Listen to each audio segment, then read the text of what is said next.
এই ভিডিওতে আমরা শিখব কিভাবে পাওয়ার পয়েন্টে ইমেজের ব্যাকগ্রাউন্ড রিমুভ করতে হয়। পাওয়ার পয়েন্টে যখন আমরা ডিজাইন করি তখন আমরা একটা সমস্যায় খুবই পড়ি যে আমরা যখন কোনো একটা পছন্দের ইমেজ নিতে যাই, কিন্তু ইমেজের আশেপাশে এত বাড়তি অবজেক্ট থাকে বা ব্যাকগ্রাউন্ড থাকে যে কারণে আমরা ইমেজটাকে ঠিকমতো ইউজ করতে পারি না। ফর অ্যান এক্সাম্পল, আমি এখন একটা ইমেজ ইনসার্ট করি, পিকচার্সে গেলাম, পিকচার্স থেকে আমার ল্যাপটপ থেকে ধরেন আমি এই প্লেনের ইমেজটা আমি নিলাম। সো আমি চাচ্ছি এখান থেকে শুধু এই প্লেনটাকে রাখতে, বাকি যে আকাশের ছবি বা বিল্ডিং এর ছবিগুলো আছে এগুলো আমি রিমুভ করতে চাচ্ছি। সো আমরা এই সমস্যাটা যেটা পড়ি যে আমরা এগুলো রিমুভ করতে না পারার কারণে আমরা এই ছবিটাকে প্রপারলি ইউজ করতে পারি না।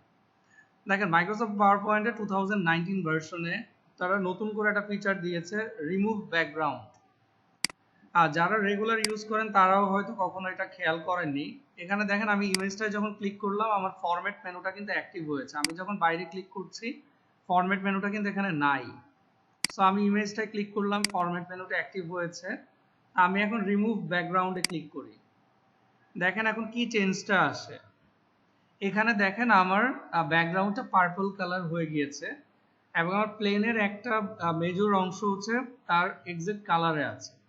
কিন্তু ভালো মতো যদি খেয়াল করে দেখেন আমার প্লেনের সামনের মাথাটুকু পার্পল কালারে আছে, পেছনের দিকে পাখাগুলো পার্পল কালারে আছে। এখানে পার্পল কালারটা মিন করতেছে যে এই কালারটা যতটুকু অংশে থাকবে ততটুকু রিমুভ হয়ে যাবে। সো আমি তো চাচ্ছি যে আমার এই পার্পল কালার অংশটুকু রাখতে, পাখাটা রাখতে, মাথাটা রাখতে। সেক্ষেত্রে আমরা কি করব, দেখেন এখানে mark areas to keep options আছে। মার্ক এরিয়াস টু কিপ তার মানে আমি যেই অংশটুকু রাখতে চাচ্ছি সেটাকে মার্ক করে দেই।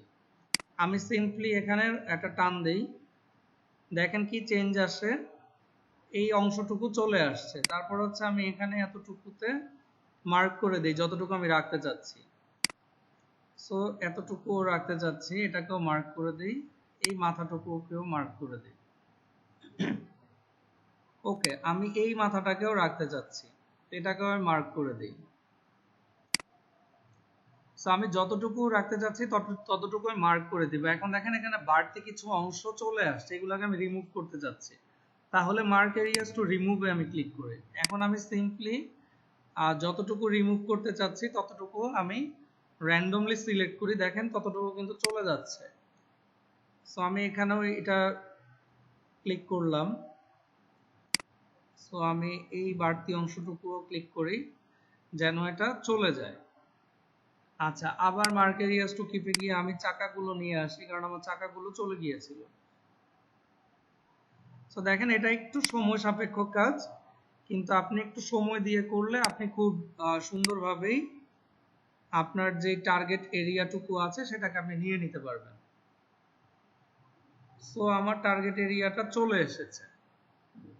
তা আমি চাচ্ছি যে এখন আমার এটার ফাইনাল আউটপুট দেখতে। এখন আমি সিম্পলি এখানে একটু পোরশন বাদ চলে যাচ্ছিল, সরি, এটাকে আবার একটু রিমুভ করে দেই, এই অংশটুকু রিমুভ করে দেই, এই অংশটাও রিমুভ করে দেই।